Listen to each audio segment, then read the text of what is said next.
Good morning, everyone. It's Sonia. So, been talking to quite a few people because people have been reaching out to me with different aches and pains, and someone that I've known online, Nadav, he's a coach on here.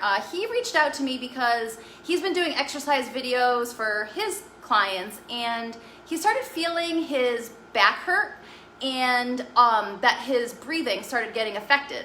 So he reached out to try to see if I could offer insight. And there's a little bit more to the story that he wouldn't feel well afterwards, and that is concerning for me. And I said you should really go see a doctor. But when the doctor clears you, it could be something muscular. So what I'm really curious about is, are you working your abdominal muscles? Are you? So someone else reached out to me and she had gluteal tendinopathy. And although I haven't worked with that specifically, the problem is if we aren't working our muscles the right way, then that could also be then making other muscles work more than they should, and then it causes misalignment. So the reason why I have the camera like this and kind of like this is because I want to show you the difference of all of the abdominal ways or ways to work your muscles, that while it's true there might be a contraction, is it actually like a bracing technique, and this is why you're in pain. Most people who come and see me are in pain, and they're in this breath held position, and they're typically in their psoas, and I want to show you what this does to your spine.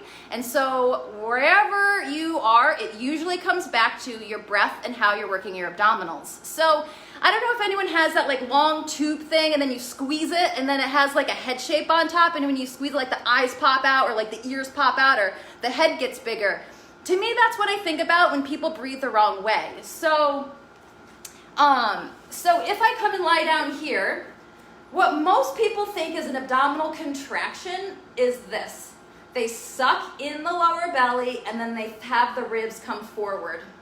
Now, while this could be an abdominal contraction, there is actually not much stability happening because you see the mobility. That it's actually the psoas connecting, and then when I see the ribs lift up, what it's doing is it's trying to go through here to your back.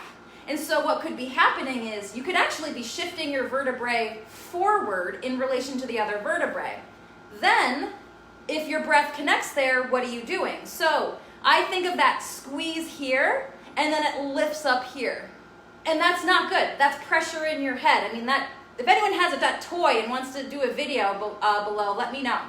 So when I see people move, your ribs and your hips are actually two different units. Sometimes people move the ribs up, and so an exercise would be to lift the ribs up and then drop the ribs down to the hips. Ribs move away from the hips, and then ribs drop down, even. Then if the ribs stay, we could do arching. Sorry, this is hurting me today, so I can't arch that well. And then you could curl back. And then you arch, and then curl back. So I look at the relationship of these two lines when people do movement. So there should be a breath of stabilization, because what most people do is when their hands are loaded or their feet are loaded, I give people a weight, what they do is start to crank on their neck, pull from their arms, and they actually don't have stability. So what a lot of people do is they curl up and they tilt back, and then they come down and they arch their back. So the six-pack muscle absolutely does connect here to here, and then what it's doing is lengthening.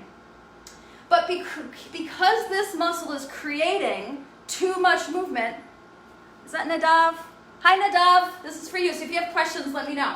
So what I want to see is the pelvis staying still, and then the ribs moving in relation to the hips.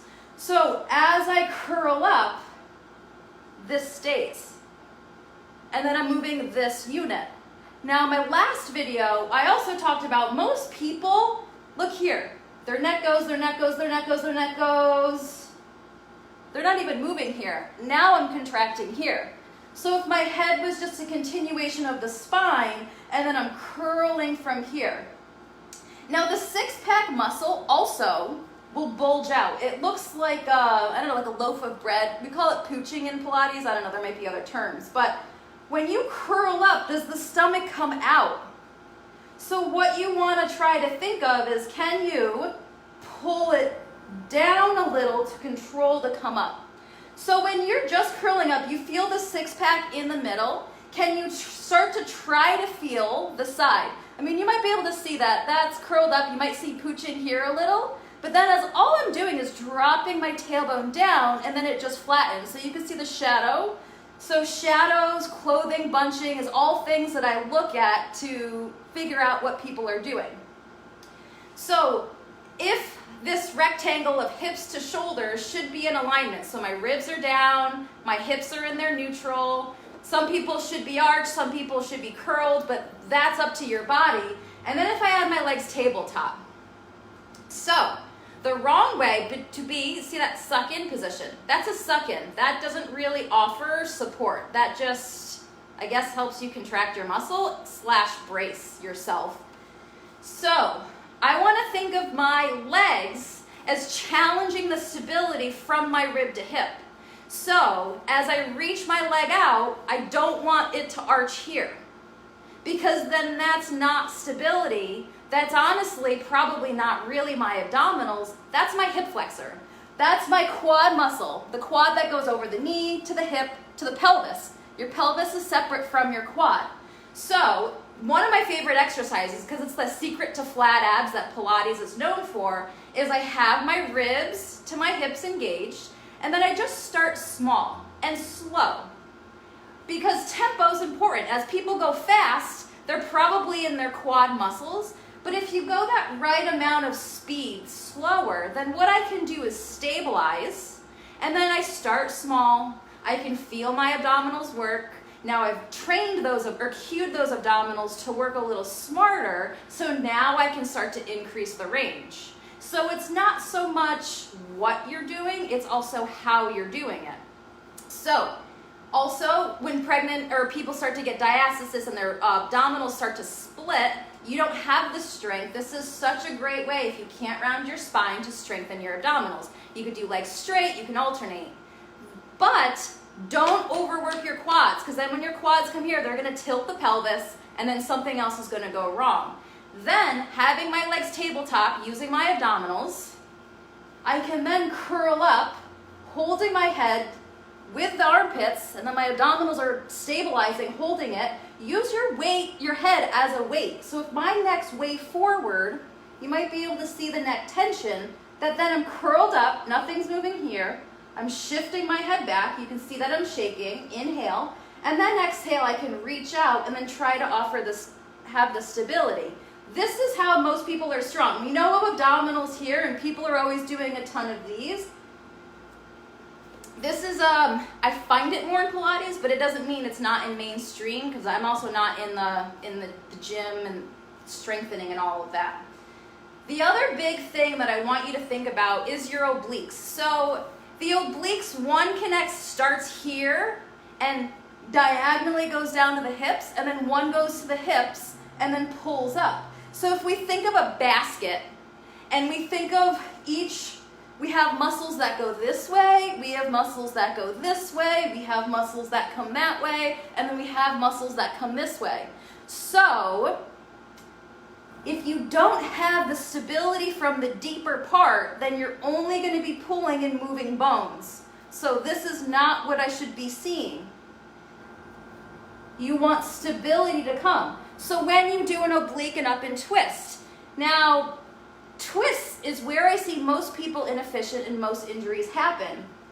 When people come up and twist, what I see is they push off of this bottom side and they more or less flop, for lack of a better term. But what I want you to think of is crossing the left rib to meet the right hip. So it's a diagonal connection.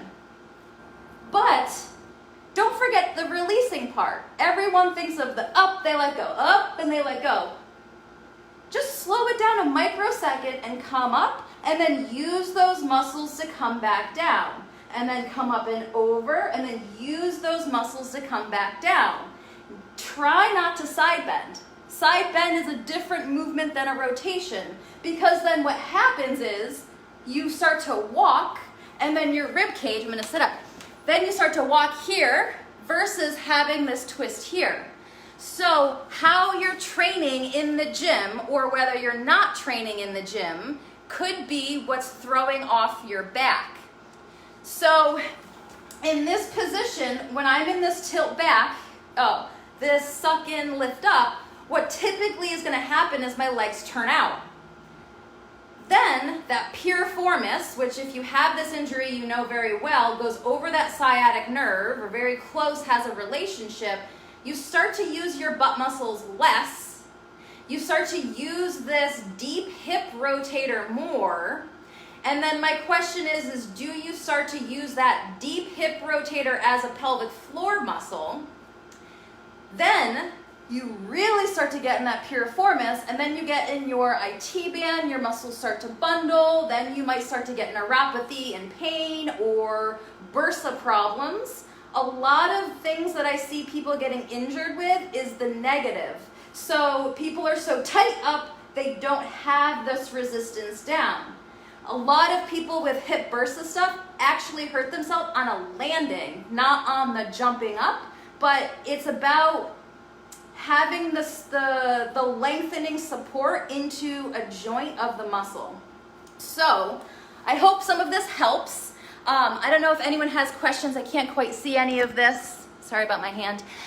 So if anyone has questions, you can write me. I am eventually going to get a group so then I can start to do these more privately because you're just looking at my body and all these things. But it's what helps people, and I hope it can help you move forever and ever without pain, and know that you can do something about this. That just because you have pain and the doctor says that nothing's wrong with you, you don't have to just suffer forever, that you have more control over it. And I'm just hoping that this helps. And if anyone has any questions, let me know.